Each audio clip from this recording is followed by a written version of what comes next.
Hello, welcome back to Lanecaster. This is Qtaru here, and I'm joined by my guild vice leaders Arth and Cyouni. Hello. Hello. Hello, and this little episode is going to be focused on the guild event that just closed, the Dimensional Expedition. Overall, I'm pretty happy with our result. We ended up in the top 8, which I had no idea if we were going to or not when we started. Yeah, I think we also ended up there with a pretty wide margin. Yeah, we had about like a 12,000 range between us and 9th, so we were pretty safe.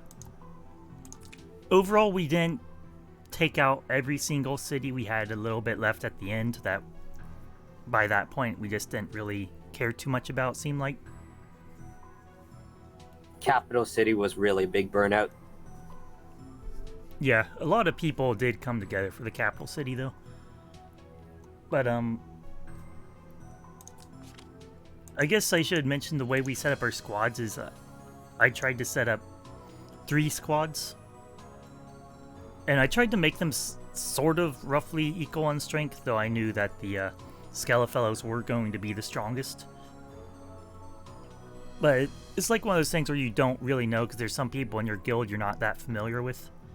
So I didn't know who was really going to show up and who didn't.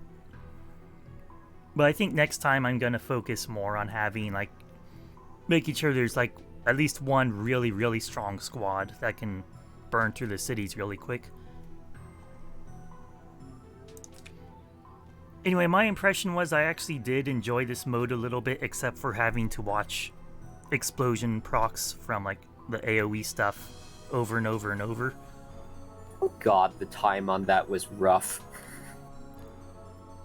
But yeah, and I also did... the fact that it would time out your. Sorry to interrupt, but yeah, the fact that it will also time out your turn. Yeah, that was kind of stressful.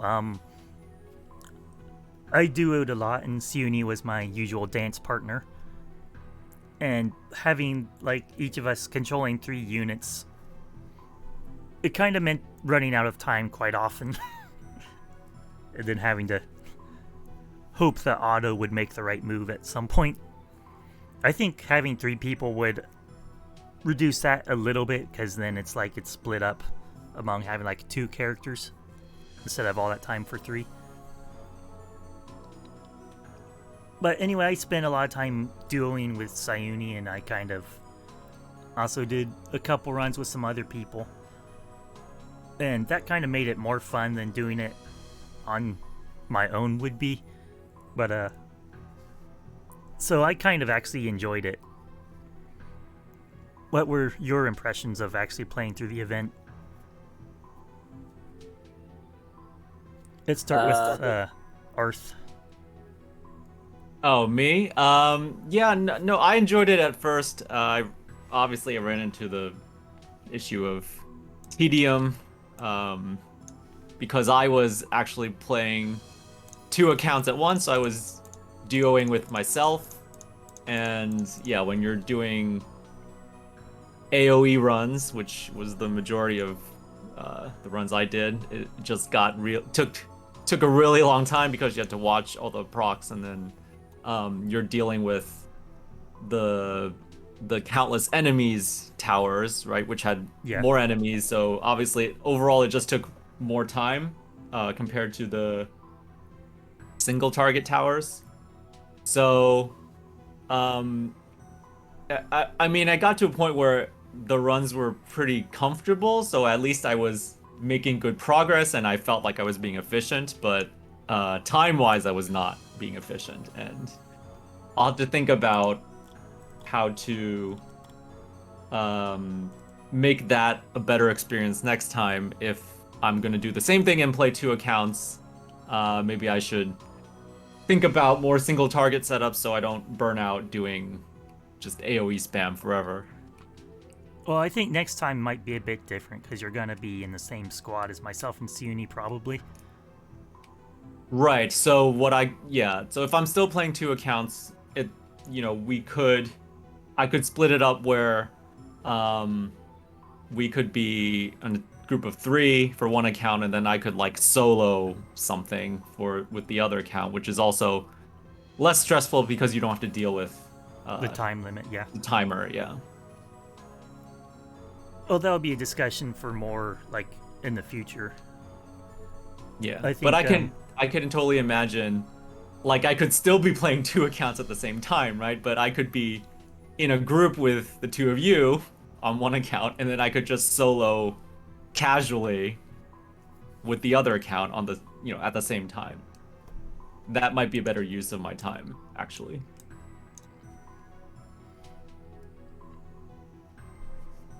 Okay, and how did you find the event, Cyouni? I'd say overall wasn't too bad. I had the questionable bonus of not having any of most of the units that were good for this build that people would normally run, so I ended up running quite a few more esoteric units in comparison. So I do have to say that was pretty interesting.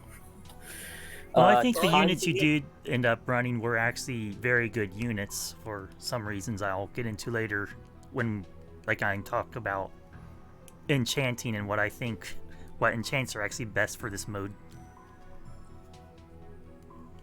But I mean, your Florentia came in real useful, and also Altamüller and Sonya are very strong in this mode, I think. But yeah, in terms of the AoE, it was a little bit, let's just call it fun at times.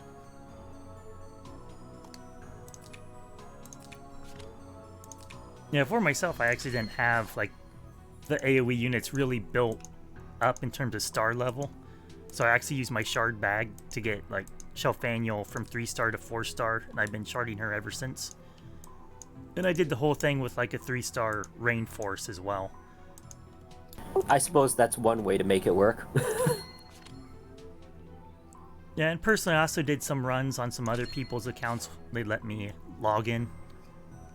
And I did some solo runs, and that went okay, but I found soloing after about an hour is like, it felt just like a grind at that point.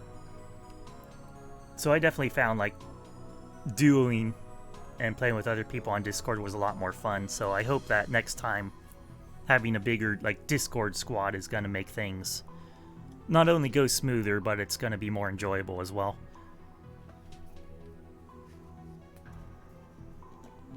Yeah, I think that would definitely help a lot more because our Discord squad was mainly split up into between all the possible squads we had. So Yeah. each Discord group only really had 1 or 2 people they could really partner with. Which I guess was the original intention, but yeah, I don't. That probably wasn't optimal in terms of. No, I don't think it was optimal. I was just more worried about the way I was thinking at the time because I didn't know how the system worked. I didn't realize that you could just, like, you set these paths before the event started where you're supposed to go, and I didn't realize. I sort of thought that you were sort of limited to that path until you finished it. So I was worried that, like, we wouldn't be able to move around how we wanted to, but that turned out to not be a problem, so thank goodness for that. Right, you can kind of just go wherever, which is good to know for next time. Yeah, and also, we know better on like what factions to choose for our bonuses as well. Well, we didn't. Instead of picking dark at the beginning and then everyone just being locked into that for stats the entire time. Yeah, we didn't know that we couldn't change it after we started. Yeah. I thought it could be changed, but so I kind of made things rough on you when I made you Meteor because Yeah, we thought Meteor. Omega was going to be really powerful. Nope. Meteor, probably not a great faction for this. No, it's like one of the worst, actually. So anyway, with this guild, I think we came together pretty well. we're pretty casual guild overall. We're not like super try hard, so personally I don't mind the people who just do a little bit of participation or not much at all. It's like as long as overall the guild gets through pretty much everything, I'm cool with it. Yeah, I mean, given the number of boxes that were unused, if you add them up, like we still almost cleared the whole map. So Some people had more than 100 boxes, so let's use that as a to put it in context.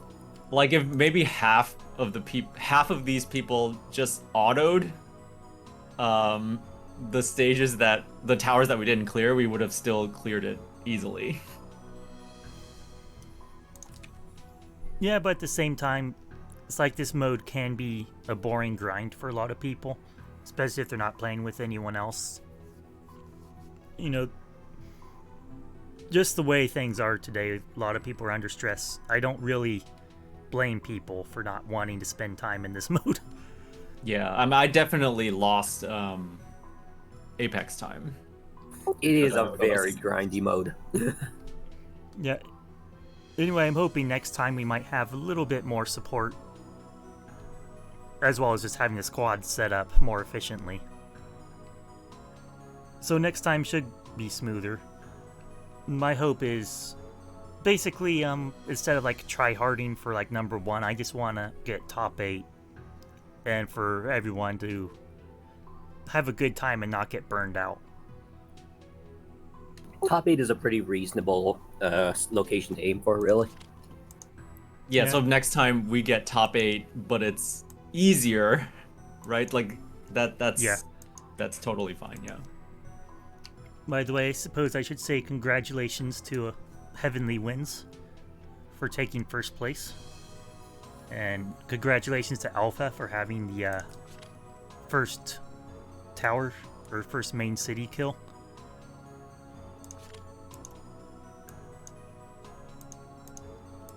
Also, congratulations to Seekers for really getting their act together and jumping up by like 20,000 points on the last day. Oh, That were was you pretty impressive, yeah. Was that did they really do that much on the last day? Yeah. Wow. Don't even remember who's in Seekers, but good job. Yeah, I don't really know. I heard someone on like the main core Discord say like they really got their act together, like planned it all out and burned through everything in like the last day to get to where they're at.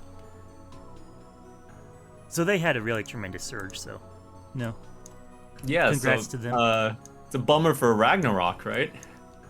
Because they're the ones who got bumped. Yeah, it is a little bit of a bummer. But it's like it is just 20 scrolls, 300 crystals, 2,000 guild medals. But it feels bad, I imagine. Yeah, because I bet they were thinking they were 8th by a comfortable margin. Yeah. I actually know a couple people in Ragnarok who noticed that Seekers were encroaching on them, and so they started trying to do some more themselves, but it's like Seekers had a lot more people going, and they just overtook them and never looked back.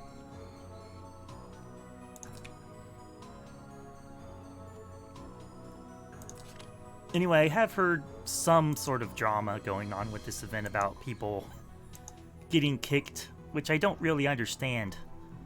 Because it's like, you're not getting anyone in that's going to help with the event, so you're just denying people free stuff that costs you nothing. Because, like, all the effort you're putting in, you know, you're getting stuff out for yourself from that. So, I don't really understand the attitude some people had where, like, oh, people don't have, like, 1,000 contribution or 2,000 or whatever the limit is. We're going to kick them halfway through the event so they can't get anything. That just seems like a bad move to me. As I believe someone once said to me, never underestimate the power of spite.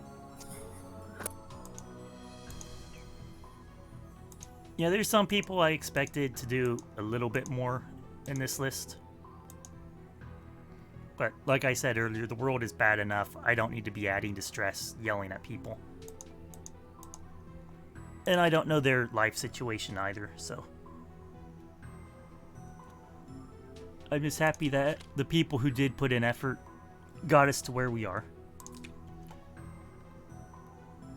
Anyway, maybe we should talk about the units that we found particularly useful here. So I think everyone knows when it comes to AoE, you've got like Rainforce and Shelfaniel, our king and queen. And I also found using another person's account who had a 6-star Lambda, that Lambda was also really good for AoE. I'm not surprised. Overall, she's very good for that in general. It's just she doesn't really get a chance to shine in most times. Alright, so I know what units Cyouni and I use for single target, but what units did you find particularly useful while you were duoing with yourself, Arth? Ooh, I kind of gave up on single target early on, but when I was trying, I used a lot of off healers, so I wouldn't need to bring like if you just took damage for silly reasons, you wouldn't need to bring actual healer in that instance. So I used Rachel a lot. I used Deedlit a lot. I used Yulia. Those are the main three I can think of that I would probably recommend for people who don't have like the OP units. For physical damage, I used Altamuller. I used Kirikaze. I built Kirikaze on my old account that is no longer PvP focused. So he's good if you have him lying around. But otherwise, I'm sure if you have the resources to build the better single target units like Brenda, you should probably focus on them instead. Units like Leon and Elwyn probably run into type disadvantage problems. Just about everyone often. that's not like a flyer or a mage encounters that problem at some point. Yeah. Yeah, but I think it's especially well, I think like cav only units have a tough time because at least in this batch there were a lot of Lancer NPCs as well that we had to deal with. And so cavs would not do anything to them. Yeah, we ended up developing our own methods for dealing with the Lancers. Yeah, so obviously mages are great against the Lancers. So yeah, I can understand the off healers, and it's particularly because of one single target unit I recommend every party should have. That's Rosalia, right? Yeah, I don't have her built on either account, so that wasn't an option for me. But yeah, just like in Ancient Beckoning, you'll use like a 3-star Rosalia. Like, I think if you have a Rosalia, go ahead, class her up with your Sword of Protection, and it works the same regardless of her star level. Yep. And then it lets you bring all the DPS you want, and they'll be self-sustaining. Yeah, so I have one Rosalia between two accounts. So like Rachel, Deedlit, and Yulia, like Yulia especially, and I can see like Rachel as well. Like, they're not bad to bring either. But ideally, bringing Rosalia and then some other powerful DPS like Brenda are good. Rosalia's just good just because she basically makes everyone heal on attack, which is what you want to be doing most of the time in this. Yeah, she also like provides that stat aura, which helps a little bit. Yeah, I just got Rosalia this past week with the Valentine's banner on one of my accounts. So I'll be working on that for next time. So my part of this setup for single target was Rosalia, Tensei Jess, and Brenda. Tensei just has sort of an advantage where you don't have to bring Holy Light with Rosalia, so like when the Lancers would start appearing, I'd bring Freeze Strike instead to help clear through those. And Brenda, besides being good against Cavs, obviously, the real thing that is great about her is the ability to act again when she gets enough stacks. Just being able to get, especially supported by Rosalia, the ability to just get into another attack is really strong. Yeah, when I first started using her, she was enchanted with Breeze, and I had like Apex boots on her, and there were times though that even though like my training is maxed, there were flyers that would just straight up counter kill her. So I ended up switching her over to a rough C so that she would actually live. That was a bit of a problem. Brenda actually ended up being a little bit frail at times. Someone who I think in the future may actually be stronger than Brenda is Shaltir, because Shaltir can end up acting again every other turn. And something I've noticed in this mode is, we'll get back to this when I talk about enchants, or maybe I'll start talking about enchants. The fact that the AoE skills or the single target skills give you so much damage increase means that increasing other stats like your attack or like skill damage is more effective than just a straight up damage increase. So units like Sonya, units like Altamuller, I think units like Shaltir are all very good because they have like attack increases instead of damage increase in talent. And I think that's going to count for more in this particular mode, just because, you know, you get a 50% damage boost just from your skill that you've selected, your elemental skill.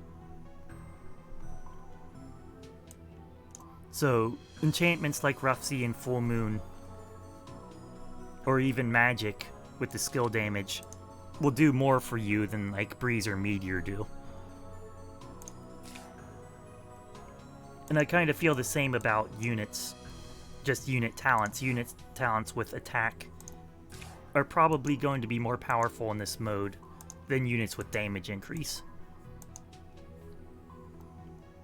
Of course, that doesn't mean damage increase is bad, like Brenda was still very good, but I do think that a fully built Shaltir will outperform Brenda in this particular mode.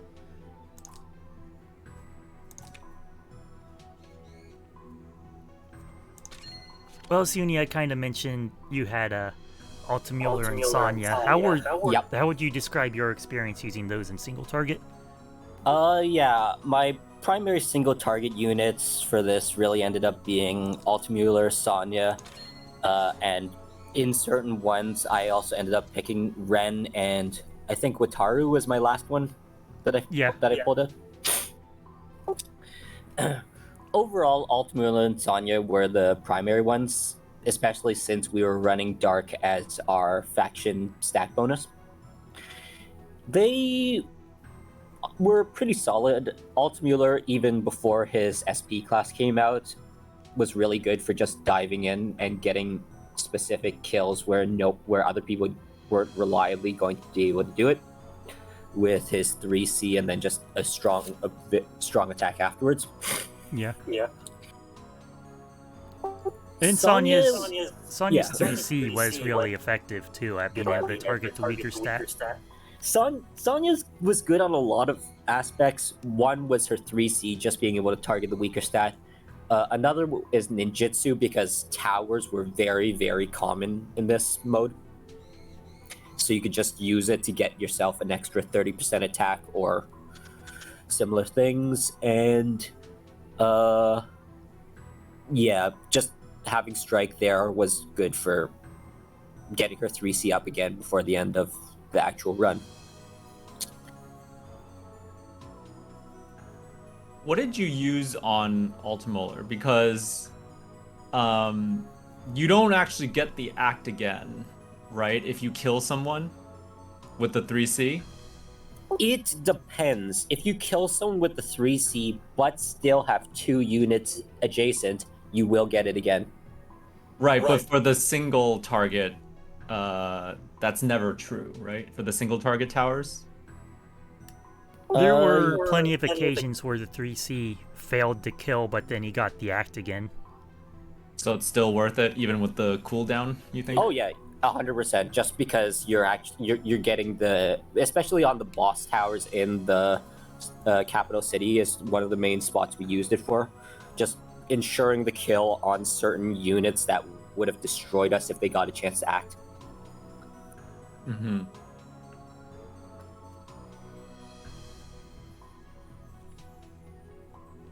Like I said, the other two were I pulled out at times were Ren and Wataru. Ren I felt particularly benefited very much from the damage increase that the elemental skills gave. Oh yeah, definitely. All her bonuses are are on her stats, so it was pretty impressive. Especially being able to just use the annihilation to cut down specific enemies. She also has a wide variety of single target skills that you can swap in for what needs killing. Yeah, Windblade was very effective against flyers. Like, you had crits for over 100,000 damage. Those were very nice crits, yes. And then Wataru, we only really used him for a very short period of time on the Capital's boss. But overall, he was still quite useful, just being able to do ridiculous amounts of damage. Yeah, he has an attack talent, and yours is 5-star, I believe. Minus 5-star, yes. Yeah, between his act against being able to cycle his skills pretty quickly and then get his... Also giving him mobility, which is important. Yep. Also the fact that he heals himself just on the times where you make him on the next turn. So you don't have to worry about that as much. Did you guys try Toguro? No. I have mine built. It's just kind of hard to, like, when you're bringing Tensei Jess, Rosalia, and Brenda, it's like, are you going to give up on the act again? That seems kind of hard. Are you going to give up on the magic damage of Tensei Jess? That seems kind of like a hard sell. And I definitely didn't want to give up on the healing from Rosalia's sword. So, yes, like, I imagine Toguro would be very good, but it's like hard to fit him in when you've got those 3 core members. Yeah, so this is kind of deviating a little bit into other things, but my standard setup that I was bringing there was Sonya, usually Altmuller, and then a healer. It's kind of really hard to actually give up either Sonya or Altmuller just because of what other things they do in comparison to Toguro. Altmuller just does a lot more consistent damage because just overall, and Sonya has the ability to target 2 different defenses and keep stacking her stats as well.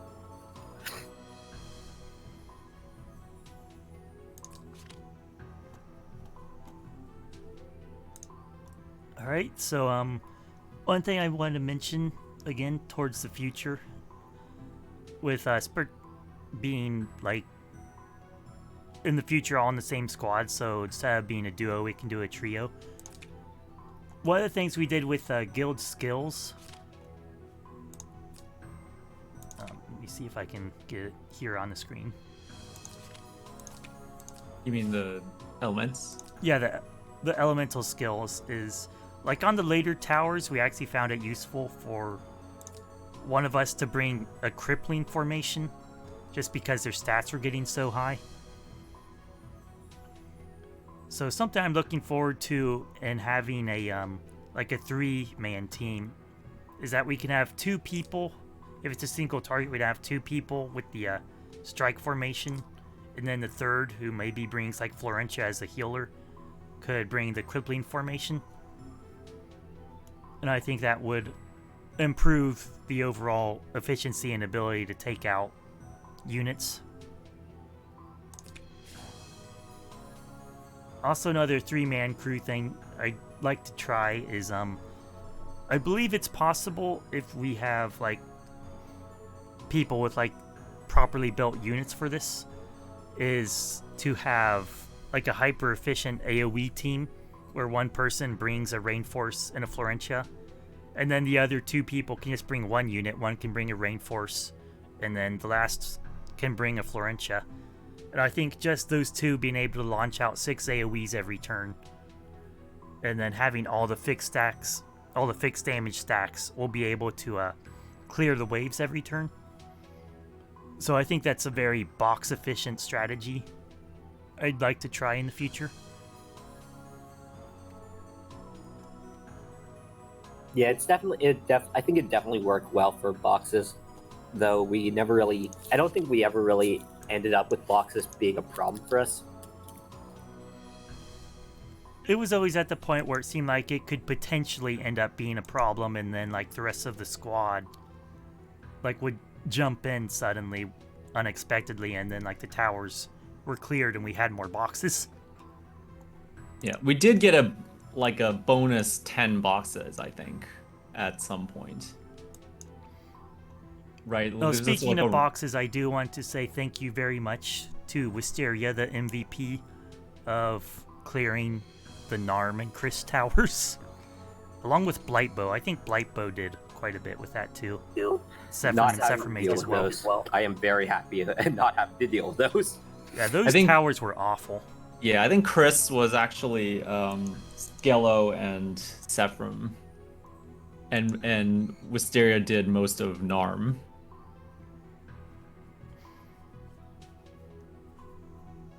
I did I think about 30% of Chris, and then Skello and Sephram finished it.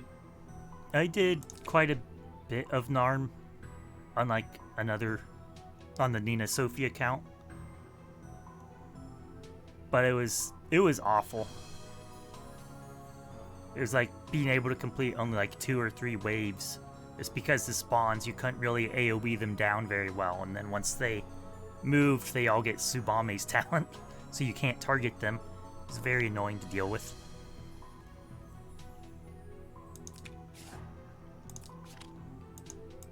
But yeah, they were definitely MVPs for biting the bullet and taking down the awful towers. Yeah, they next time we should keep in mind the fact that it goes up to 6 per wave once you take out 3 inner cities.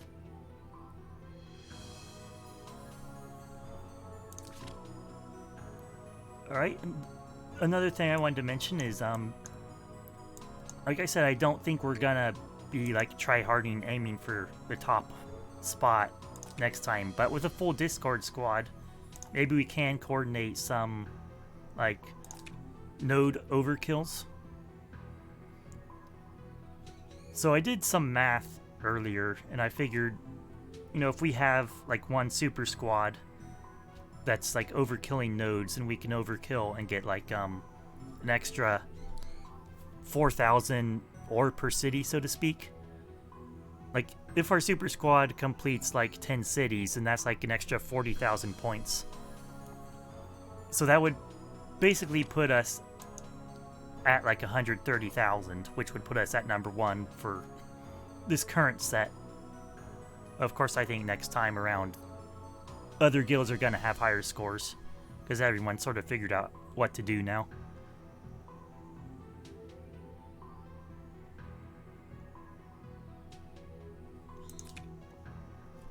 Does anyone have anything else to add? On which topic? Just the guild event in general. I think we've basically covered most of everything to talk about. So I'm just making sure we haven't missed anything.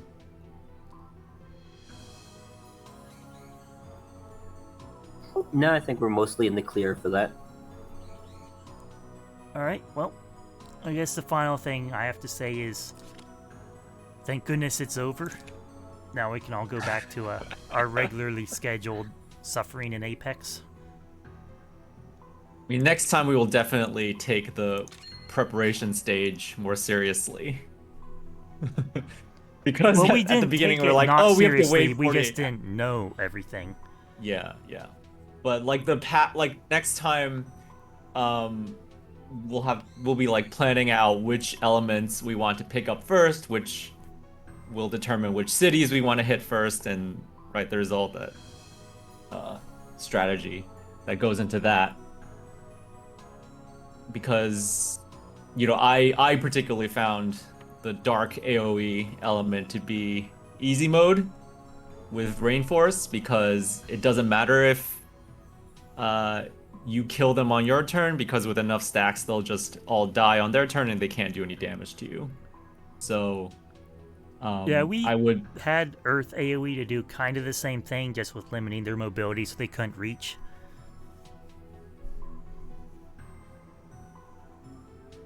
yeah, Earth AoE is good too. But, alright, so thank you very much, Arth and Cyouni, for joining me. And thank you very much, the viewer, for watching our little video. So, hopefully we'll see you again soon. Bye. Bye. Bye.